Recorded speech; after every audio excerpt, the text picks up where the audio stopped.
Halo, Assalamualaikum. Bertemu lagi dengan saya Arin di segmen Tanya Jawab seputar Bansos. Jadi buat teman-teman yang baru bergabung, silahkan tulis komentarnya juga di bawah video. Apabila ada pertanyaan next video akan saya jawab pertanyaannya dan saya buatkan video seperti ini juga. Dan silahkan klik subscribe-nya agar tidak ketinggalan dengan info-info Bansos lainnya. Serta share video ini ke sosial medianya Bapak Ibu semuanya.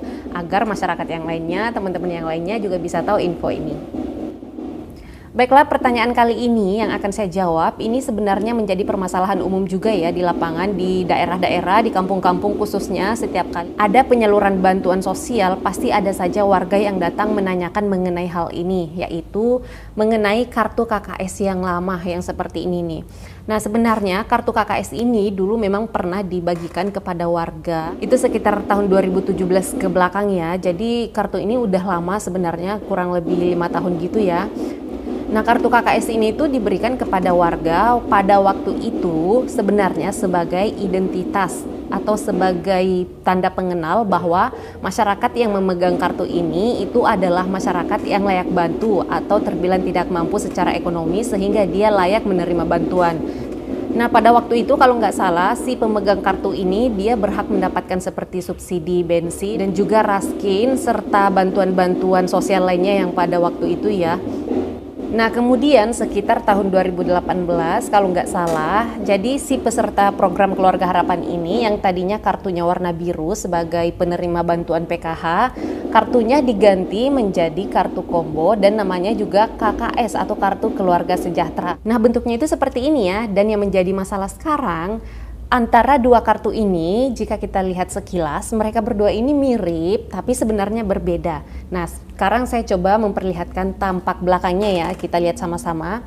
Jadi perbedaan di kartu ini, yang di atas tadi, di bagian belakang kartunya itu hanya tertera identitas si pemilik kartu. Sedangkan untuk kartu yang kedua ini, atau KKS yang baru ini, di bagian belakangnya ada garis hitamnya di belakang, yang mana itu bisa digunakan sebagai ATM sekaligus.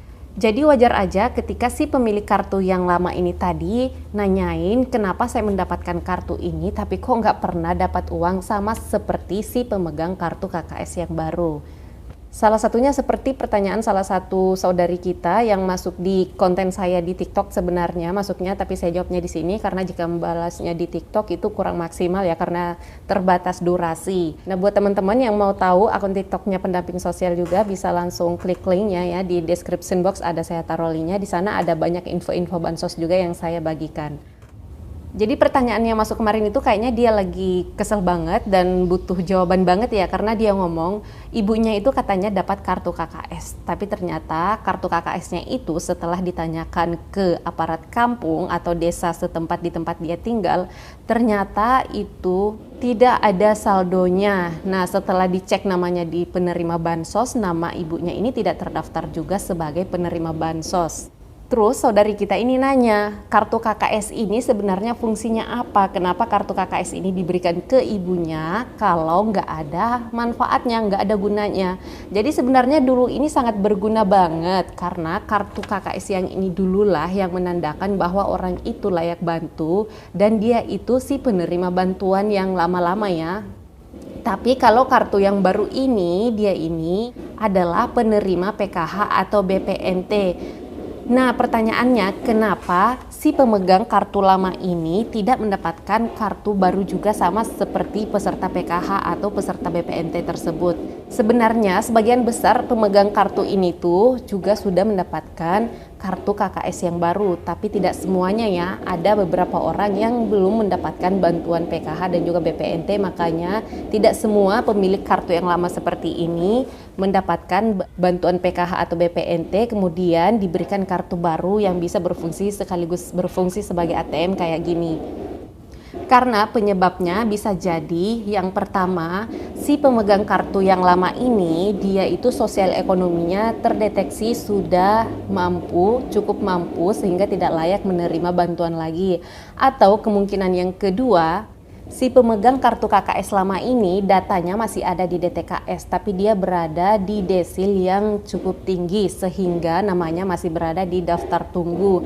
Karena pusat biasanya mengeluarkan penerima bansos tambahan, biasanya ia mendahulukan yang desilnya rendah, sehingga yang desilnya masih terbilang tinggi, dia masih menjadi peserta daftar tunggu. Dan kemungkinan yang ketiga bisa jadi si pemilik kartu KKS yang lama ini datanya sudah terhapus atau datanya itu tidak sinkron di DTKS sehingga dia tidak dapat terbaca lagi sebagai penerima bantuan.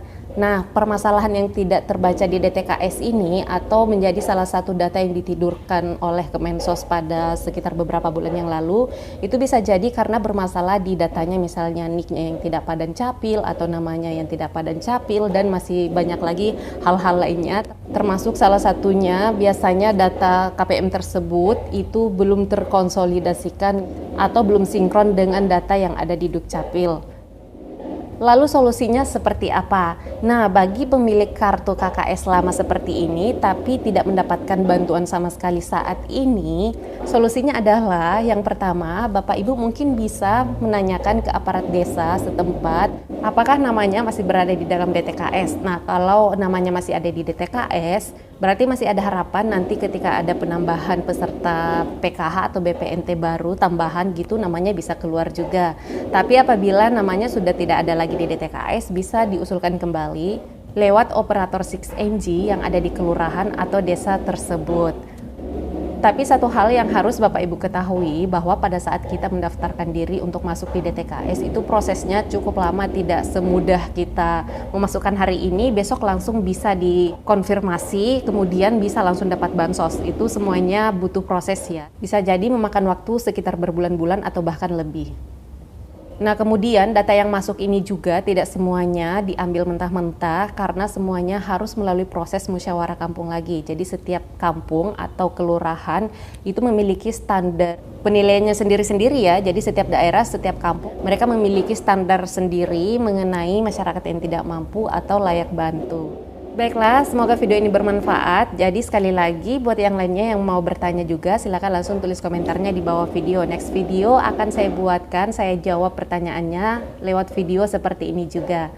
Oke, semoga semuanya dalam keadaan sehat walafiat, dan ingat sekali lagi, jangan sampai hanya karena gara-gara bansos, lihat tetangganya yang kiri dan kanan mendapatkan bansos, akhirnya jadi pengen terima bansos juga, padahal sebenarnya nggak butuh-butuh amat. Perlu kita semuanya ketahui, bansos ini bukanlah rezeki tak terduga dari pemerintah ya, tapi bansos ini diberikan oleh pemerintah hanya untuk orang-orang yang tidak mampu.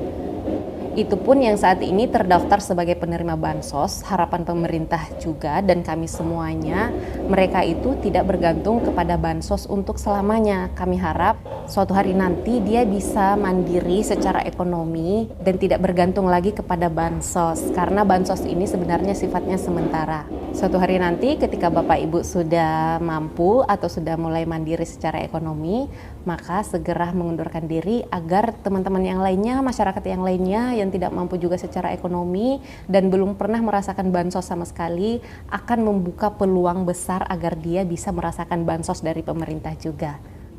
Baiklah Bapak Ibu, tetap semangat ya, sehat selalu, semoga semua rezekinya dilimpahkan, dan sampai ketemu lagi dengan saya di video selanjutnya. Assalamualaikum.